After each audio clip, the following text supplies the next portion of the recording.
Hey everyone, it is Nick and Ron with another edition of Ask Ron. We are just wrapping up our business management class here, and Ron took a break real quick to answer some of our Gold Club members' questions. How you doing, Ron? Man, I'm ready to go. All right. First question is from Jermaine in Texas. He says, "Hi, Godfather. In Texas, since I cannot lease option for more than 6 months to an owner-occupant, can I just lease option from the seller, then just only sublease to a tenant without an option, then sell to them with the lease option when they're about ready to avoid the whole 6-month lease option rule?" Problem is, when are you going to collect this big deposit? Because you can't do that if you're going to lease it to them for more than 6 months. So if you're just going to put them in there as a tenant, you're going to lose your upfront, upfront cash from the deal. Your back end, I don't understand. If they're about ready to buy, then let them buy. There's no need to lease option it to them again, or give them the option again. Okay. Next question is from Jason in Indiana. My contract buyer is trying to file for a homestead. The courthouse wants to see a copy of the trust agreement. They said because my name is not on the deed, I close with a warranty deed to trustee. They need something that ties me to the deed. Yep. Please help. Send them a copy of your trust agreement. In fact, you're going to need that when you sell anyway, because the title company's going to want it. And sometimes the title company wants it when you buy. That's no problem. The fact that they got a copy of your trust agreement doesn't jeopardize you in any way. All right. He continues, says, P.S. I gave the courthouse a copy of our contract that shows I am selling them the property. What would be the next step from here? So I think you answered that. My question though is, if he sold it to them, okay, so I'm a little bit confused here. So this is I guess this is a land contract. Is that what? No, I took it as, because once he sells it, then it's in the new person's name. This was a lease option question. It didn't have anything to do with a land contract. It doesn't say lease option. It just says my contract buyer is trying to file for a homestead. Now, if it's a lease option, then they can't file a homestead. Well, you can't put a contract buyer in there if you've leased it from the seller. You can't sell a house you don't own. Right. And the buyer, they can't file for a homestead. You might want to rephrase that question tomorrow and make it a little bit more clear so that my answer, I can trust my own answer. All right, next question is from Logan in Illinois. It says, "Hi Ron, I'm out here in Illinois and my attorney says that Illinois is a completely different animal than other states when it comes to investing. I sent him your purchase and sale contract and he mentioned that a lot of things were missing and that he recommends me using something called a multi-board residential real estate contract.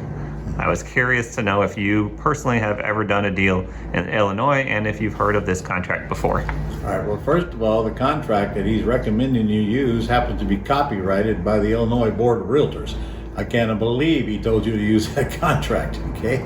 Second of all, Illinois is like any other state. You do have a brand new assigning rule. You can't assign a contract in Illinois unless you have a license as of last year. But honestly, other than that, there's nothing any different about Illinois than any other state. So I don't know what he's talking about. I'm not sure he does either. You might want to get another opinion from a real estate closing attorney. All right, next. Wait a minute. One more thing. When he tells you there's something missing out of the contract, find out what it is. If he wants to add something to it, great. But I would definitely not use a Board of Realtors contract. All right, next question is from Evengii in Nevada. It's got 2 questions. First one is, "Hi Ron, I just read the Business Entity LLC Issues article by Lee Phillips on the Gold Club, and I have 2 questions for you. What would you say about real property and land trust with beneficial interest owned by an out-of-state LLC, particularly if all the investment operations are managed by a C Corp local to that state?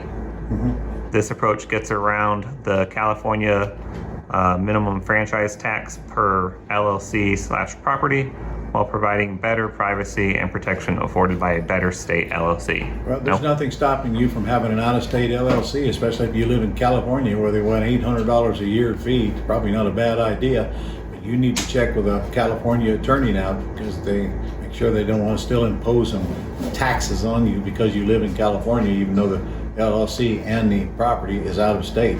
Florida's a good state to have an LLC in, And Florida, you can own a property in any state if you have a Florida LLC.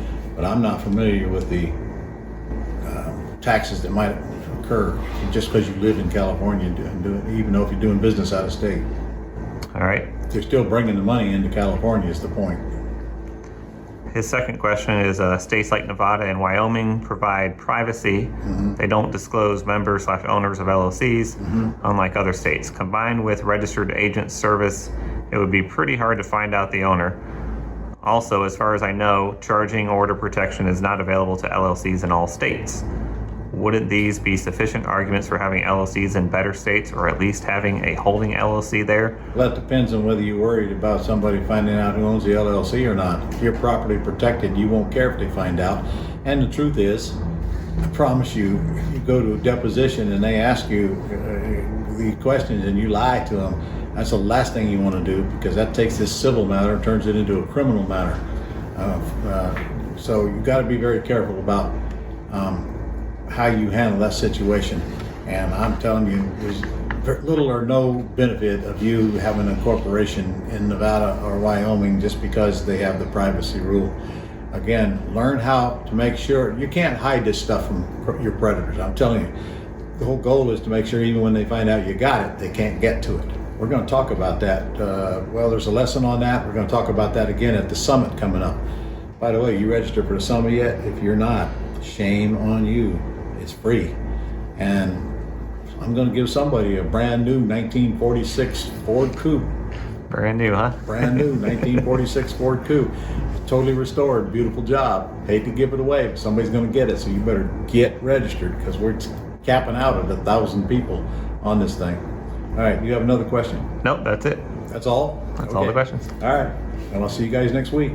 Bye.